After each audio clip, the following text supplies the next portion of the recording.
California is diverse in a number of ways. Often we think about diversity only from the race and ethnicity perspective, when really, when you think about the Central California region as compared to the Pacific Coast region or the Southern California region, we have lots of diversity in terms of age differences, gender perspectives, socioeconomic status. Those all equate to a state that is really challenged to address the differences that people across the state have.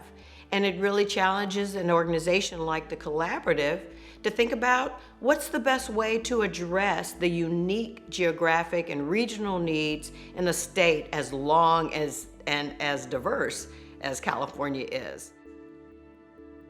The Collaborative works with underserved, underrepresented residents of California, improving their health outcomes. Health equity is very key, not just removing the barriers, providing fair and just opportunities for individuals. Health equity empowers. It empowers individuals to get to the highest level of health. Intentionality is very important, and intentionality cuts across the board.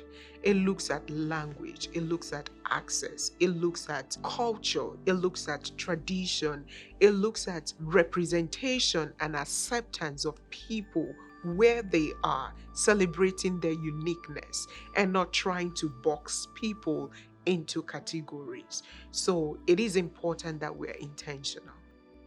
This is work that's from the inside out.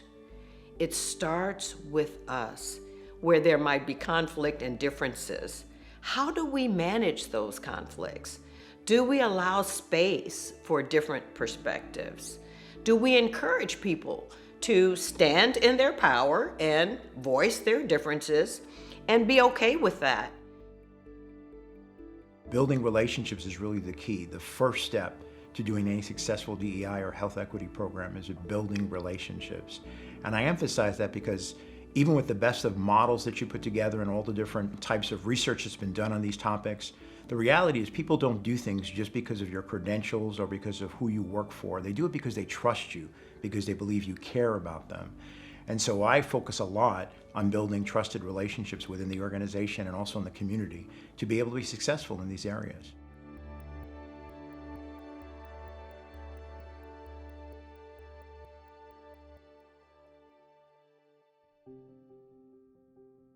The increase in social injustice and chaos and cruelty that you see in our politics in the last however many years, I think has promulgated people to question what is going on, why is this happening, how is it affecting me, and how is it hurting us?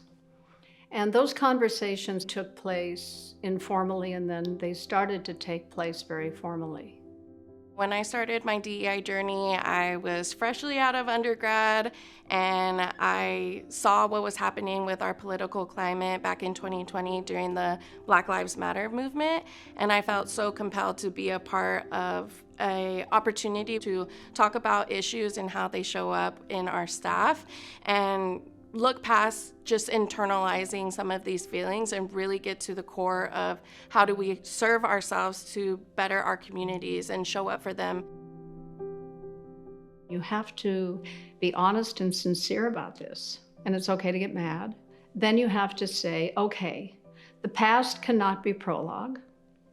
I'm responsible for how I look to the future, and we have to ask everyone to contribute. And I think that made a really impactful difference in the board supporting the organization to do the work that we're doing. As a result of that, I've seen palpable changes. Any organization that's approached us about these topics, I always tell them first, I think there has to be an honest dialogue amongst all important parties in the organization to describe where this fits within the mission of the organization, how it best serves it.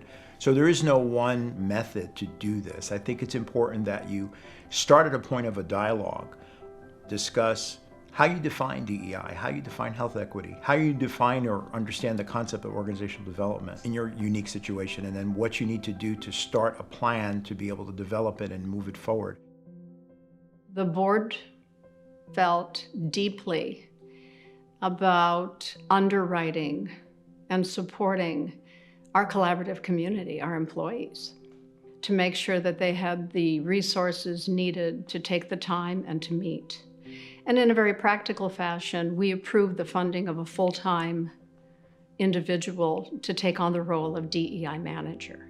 When you're a nonprofit and every penny counts, the board taking that step to underwrite that position, I think, was enormous. And to invite the employees of the collaborative to be organic in defining what the DEI council should be. And then report back to us. Tell us what we need to do better. Help me to help you. Help us to help all of us. When we started, it was just really like we have this plane and we need to put it together and we need to fly it at the same time. And so it's been really fun to just kind of put pen to paper what the mission's going to look like, what the vision's going to look like, what do we want to see, who do we want to see at the table. I served as the board liaison to the Diversity, Equity, and Inclusion Council.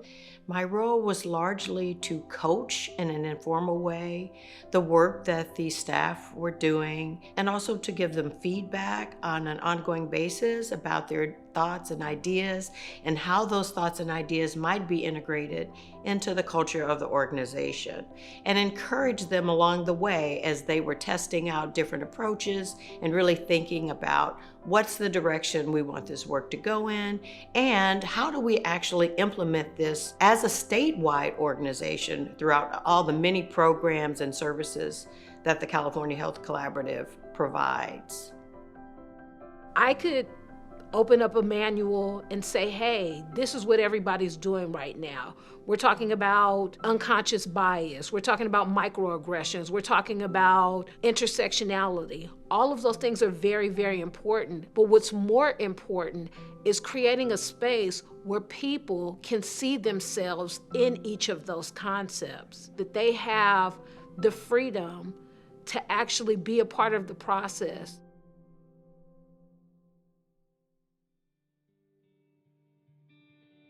A lot of times as management, we're dictating to the staff what needs to be done.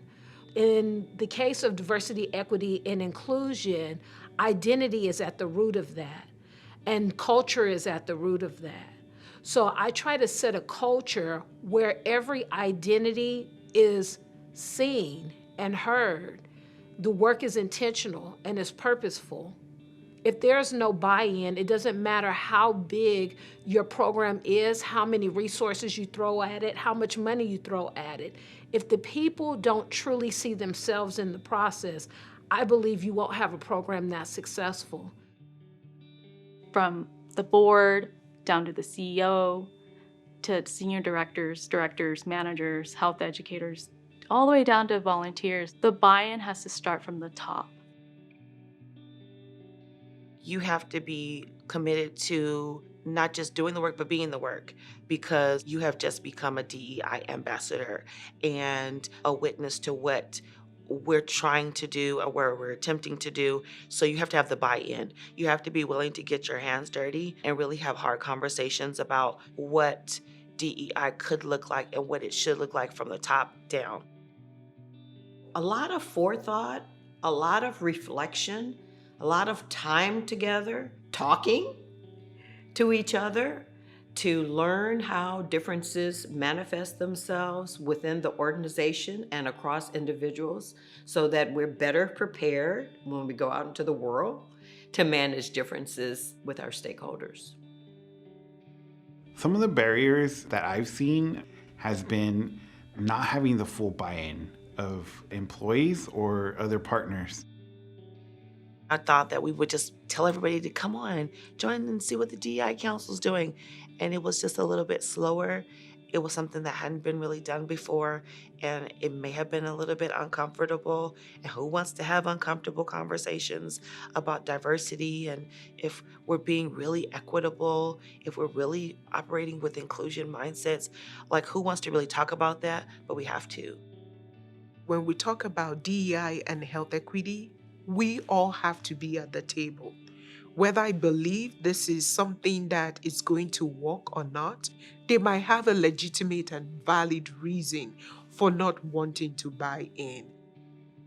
Where we create those safe places for people, regardless of whether they've been the ones that have been given the opportunities to oppress other groups or other groups that have been oppressed and marginalized, just making everyone realize that their perspective, their opinion is valid, and everyone is needed at the table. The buy-in starts with listening. The buy-in starts with sharing information, but also being actionable on that information. So we just really asked our question, what could we do to reach the staff and that they can feel supported? We tried everything, like everything. We did the newsletters, we did the emails, and we kind of figured it's all of the above. Belonging is so important. And that's the whole point of the DEI Council too, is that feeling of belonging. All opinions are welcome. All staff are welcome. Whether you're a senior director or a newly hired employee, all are welcome. And so getting that communication out there and in the forefront, the beginning, I think is really, really important. It's very important to create a culture where people feel like they're safe and they can be transparent. If they have to show up with their mask on, it really stifles the work. So a lot of the work that we do is around relationship building. If the relationships are strong, it allows opportunity for the breakthroughs to occur. If the relationships are transactional, that's what you're going to get, transactional programs. But if the relationships are transformational, then you have the opportunity to do really meaningful work. What CHC is best at doing is building relationships with people in the community to be able to better serve them. And that means any population, whether it's a marginalized population, at-risk population, or any population that's in need. The most important takeaway that I want to leave with people is how important it is to develop trusted relationships with people to make this successful.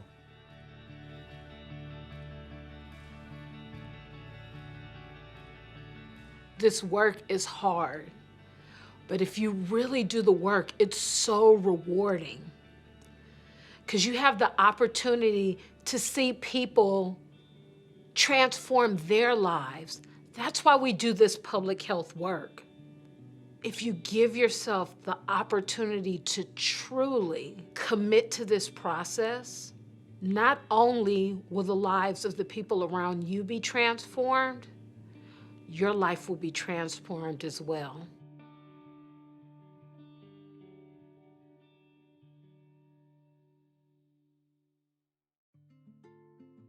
People matter. No matter who you are or what you do, your voice and your opinions matter. There's a lot of propaganda, there's a lot of politicization about what diversity means, the history of it and all this stuff.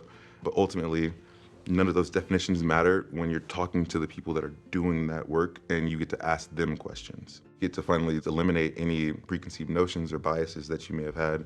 It can't just work for me because I see a benefit to it. It has to work for all of us.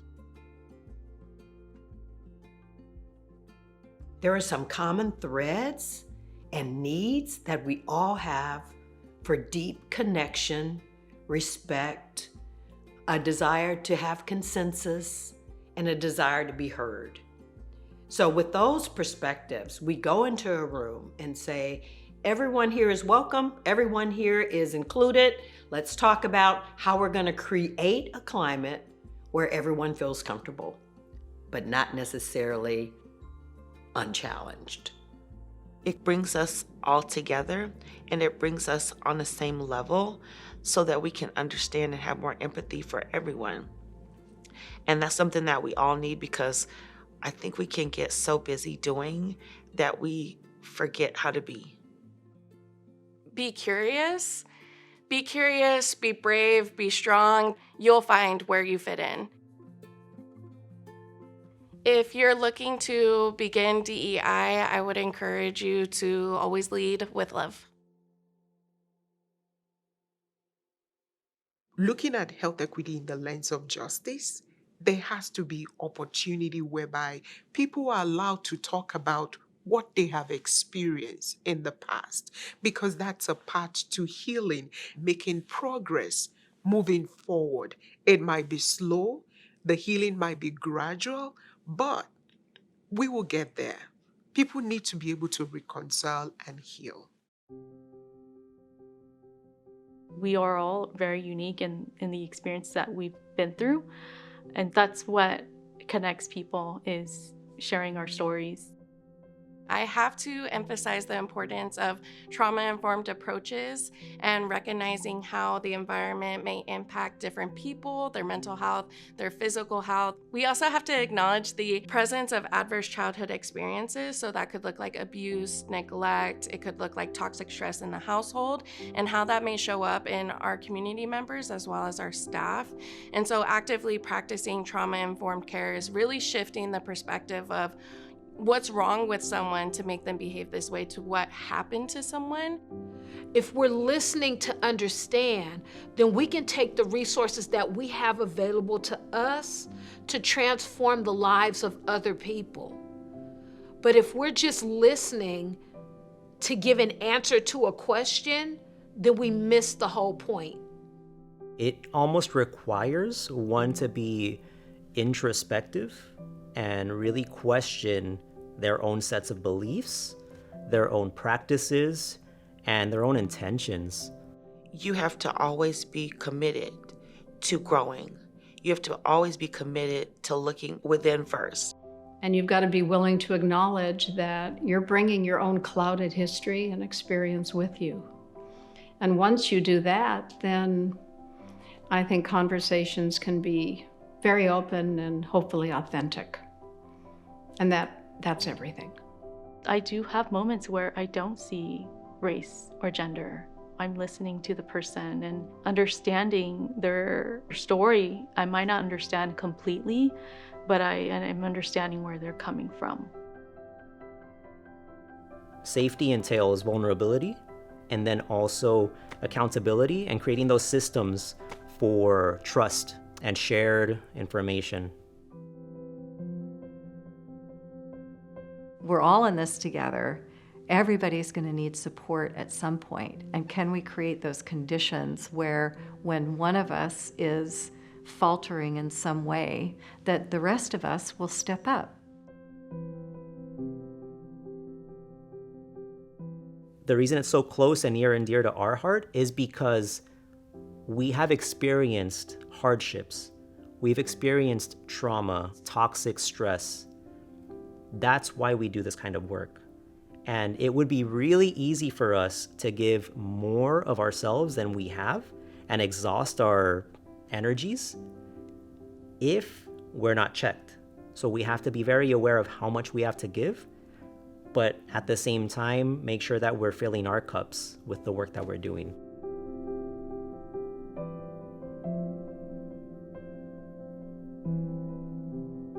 If trauma-informed care is shifting what is wrong with this person to what has happened to this person, healing-centered engagement would be the next step, and is looking at, well, what is right with the person to begin with? What is right with our communities to begin with? What are the strengths? What are the traditions and values that are held within our communities that we can really elevate to empower, that they are advocates and that they are leaders in their own right and that they know their community better than anyone else.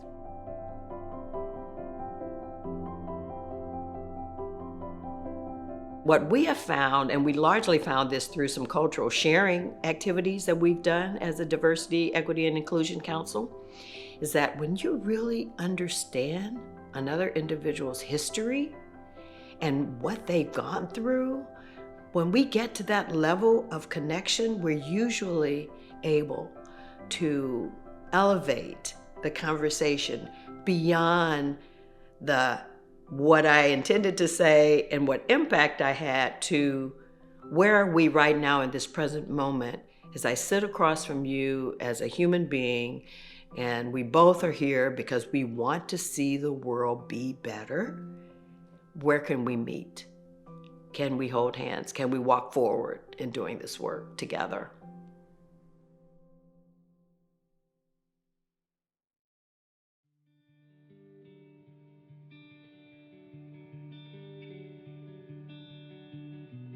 Buy-in doesn't happen overnight. It's really important for organizations to institutionalize this process. Programs come and programs go. But if you want really meaningful work, you have to have a space for it to live in eternity. Because even if our organizations do change, or the populations do change, or the work that we are doing changes, DEI is always going to be important. We're co-creating a way to be with each other and for each other in a new way. So how do we create the container to do that work? Because it's all emerging. It's something that's new that's being co-created by the participants themselves. So any organization that does this work, their DEI work is going to look maybe similar, but most likely different than other organizations' work. It is very essential to ensure that DEI is integrated within the entire organization and not a separate component. This will allow employees to feel empowered to shape the culture and will also allow them to notice any inequities within the organization. Maybe there's a learning gap here with some of our onboarding. Maybe there's a gap with our hiring practices where we're not necessarily in our questioning addressing some of these things that we have as organizational needs. This is where the sustainability and the institutionality, I think, comes into play. But we're institutionalizing practices and policies that can inform not only the tools, the applications, and the programs we use, so the grants we're writing, the scopes of work, how they're defined, hiring practices. Equity helps us address those gaps that might go unseen if we were just simply bringing people on board and saying, go out into community. If it's essential information that's being shared, backroom deals, they don't help with inclusivity and equitability. I think we all know that from politics and the corporate sector and all these other places. That's a dirty way of doing business.